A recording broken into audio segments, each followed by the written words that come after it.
ko po ngayon ganito, General Brawner.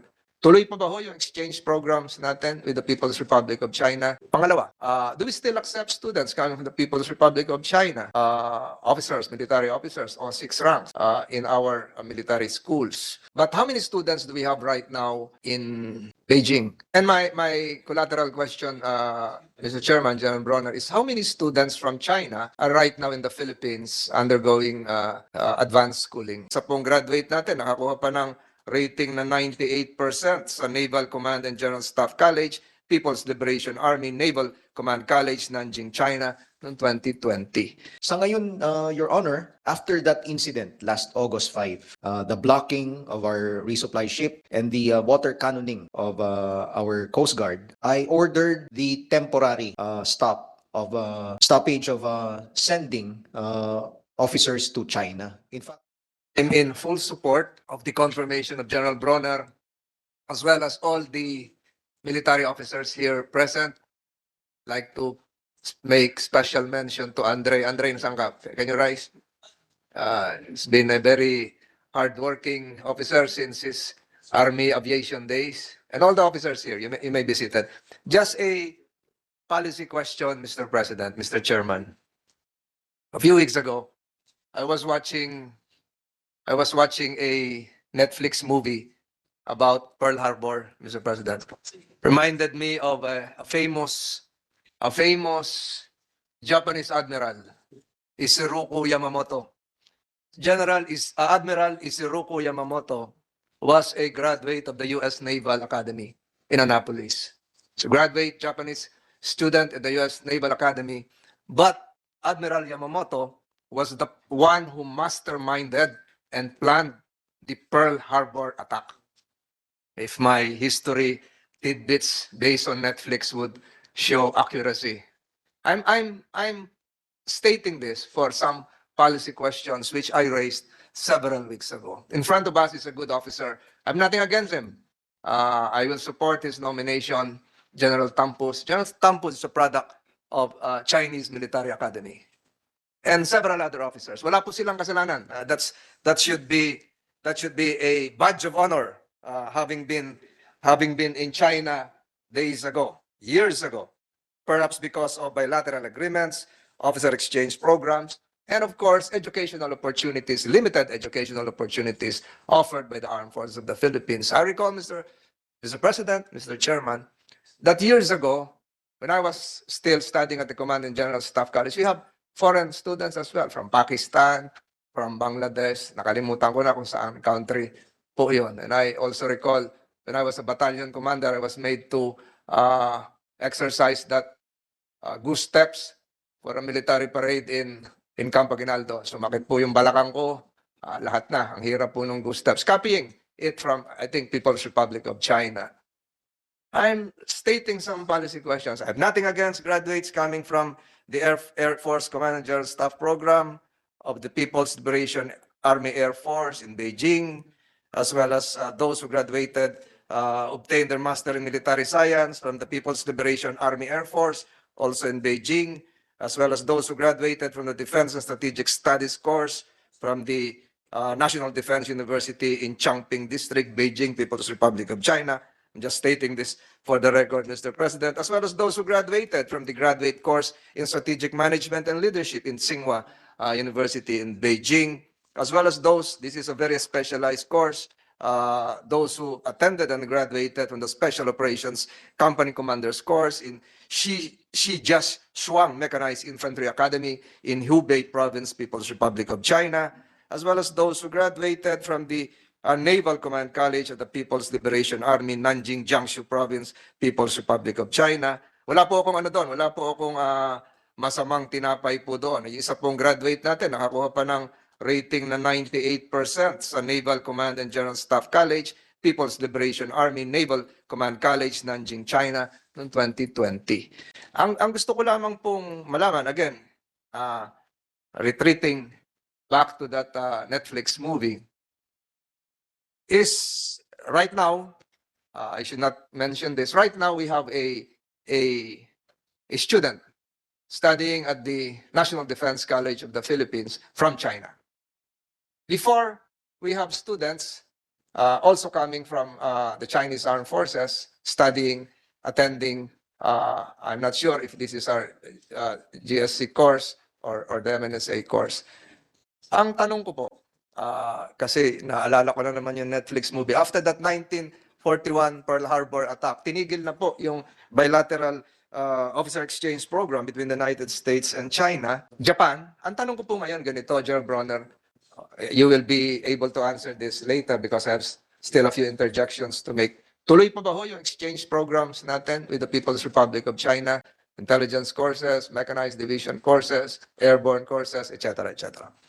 Pangalawa, do we still accept students coming from the People's Republic of China, officers, military officers on 6 ranks in our military schools?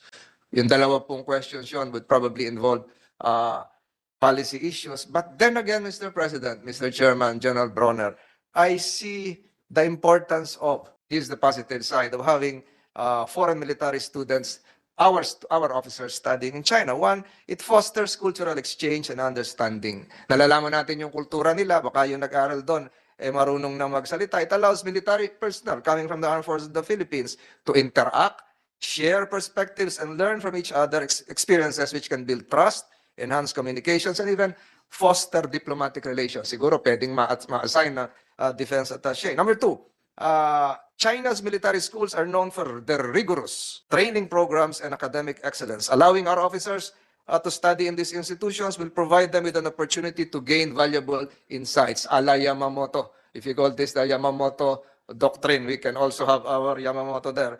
And it fosters collaboration and cooperation by studying alongside Chinese military personnel. So, malalaman natin yung pag-iisip nila, General Brawner. But, come to think of it, yung pong namumuno sa Chinese Military Commission, yung pinakamataas nila, ang edad po ngayon ay, ang pangalan po niya ay si Zhang Zhuxia, 72 years old.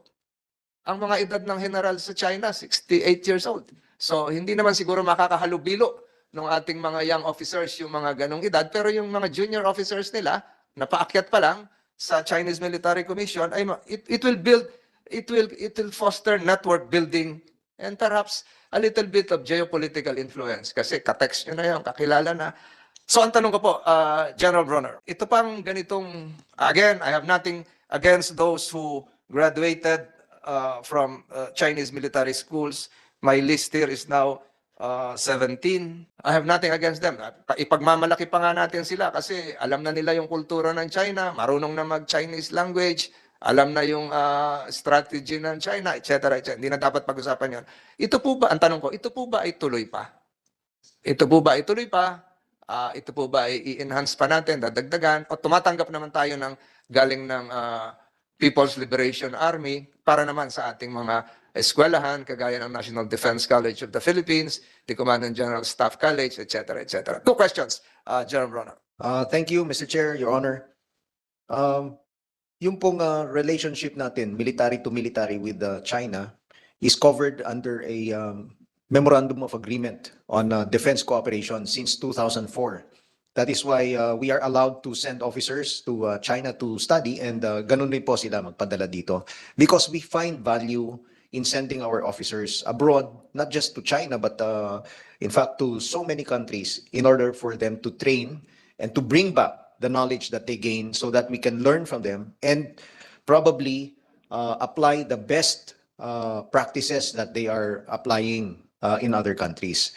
So, sa ngayon, Your Honor, after that incident last August 5, the blocking of our resupply ship and the water cannoning of our Coast Guard, I ordered the temporary stoppage of sending officers to China. In fact, just last week, there was a communication, an invitation from China for us to send cadets to China to join a conference of cadets from all over the world. Dati na po tayo nagpapadala, Your Honor. So, hininto muna natin, hindi muna tayo magpapadala this year. But I have also ordered the further study of this Memorandum of Agreement on defense cooperation that we have with China. So it's not just the sending of soldiers, pero talagang pag-aaralan na po natin talaga kung ano po yung magiging military relations natin with China, especially after the incidents that happened. Baka kailangan pong i-revisit natin ito. Baka kailangan po nating ayusin yung ibang provisions dito.